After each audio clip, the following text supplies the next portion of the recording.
Think about the ritual of turning a heavy brass deadbolt at the end of the day. Modern society relies on these physical boundaries and automated alarm systems to reinforce a psychological expectation of safety when we are alone inside. But physical barriers are merely deterrents. They rely entirely on a stranger's willingness to obey them. When that obedience fails, the resulting terror follows a specific scale of psychological trauma. We can analyze this experience through a framework called the degrees of breach. As this diagram shows, the home is divided into 3 layers of defense: the perimeter, the threshold, and the sanctum.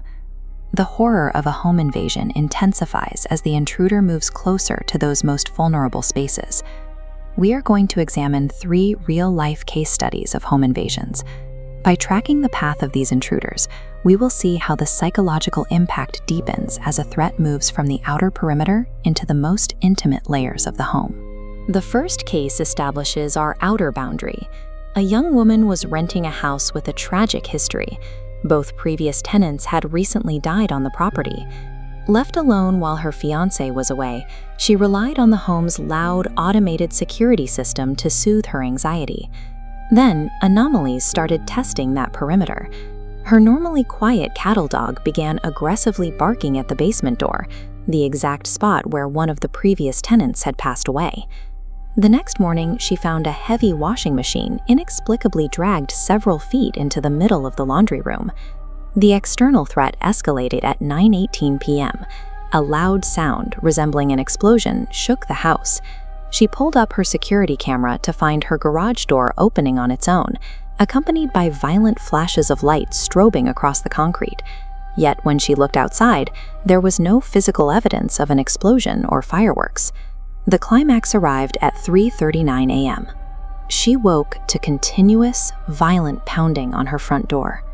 Paralyzed in bed, she watched her own bedroom doorknob begin to aggressively shake, right as the security system's automated voice announced, "Front door open."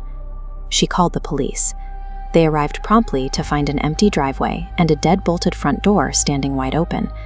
Without any suspects in sight, the officers attributed the breach to the wind. The terror of a perimeter breach lies in its ambiguity. The physical barrier mostly held, but the psychological safety of the house was compromised by an unseen, unexplainable external force testing the boundaries. In our second case, the threat successfully crosses that outer boundary. A man living next to a noisy bar was outside his home when he noticed a woman in a group of patrons staring at him. She began blowing kisses in his direction. He dismissed her as intoxicated and went inside for the night. Soon after, signs indicated the threshold of his home had been compromised. First came a soft knock at the door in the middle of the night. Looking outside, he noticed his car door had been left slightly open. After going out to secure the vehicle and locking his front door behind him, he caught a sudden, out-of-place scent lingering in the hallway: lavender perfume. The realization that the threat was inside hit him when the noises started. Through the dark rooms, he heard the sound of rapid, delicate footsteps, followed by soft, feminine giggling echoing through his house. Gripping a golf club, he swept the house and confronted the intruder in the kitchen. It was the woman from the bar, a small blonde wearing a tattered pink dress. She stood completely still, staring out the window. She casually said, "Hey buddy, I know you're there," snapping her head to stare directly at him before charging across the room. He barely managed to escape into his bathroom, locking the door as she pounded against the wood. When police cleared the house, they discovered the back door left wide open and a kitchen steak knife waiting on the floor directly outside the bathroom where he was hiding. This incident moves us into the second degree of breach.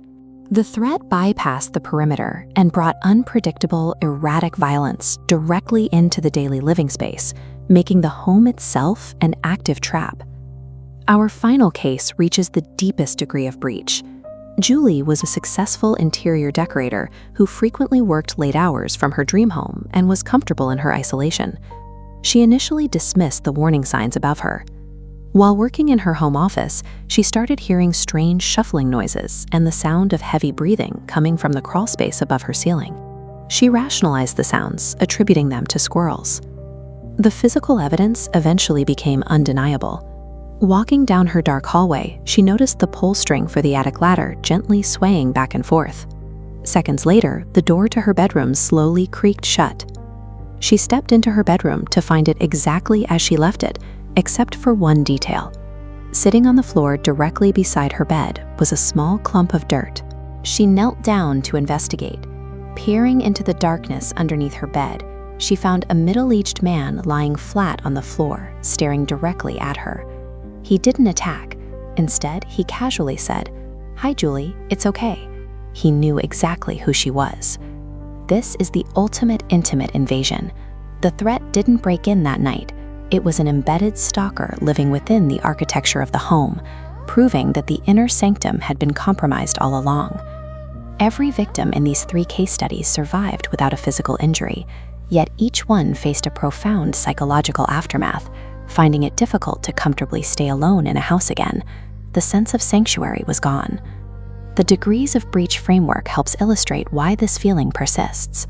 When a person witnesses the physical barriers of their home fail, the underlying sense of vulnerability often remains long after the threat has been removed.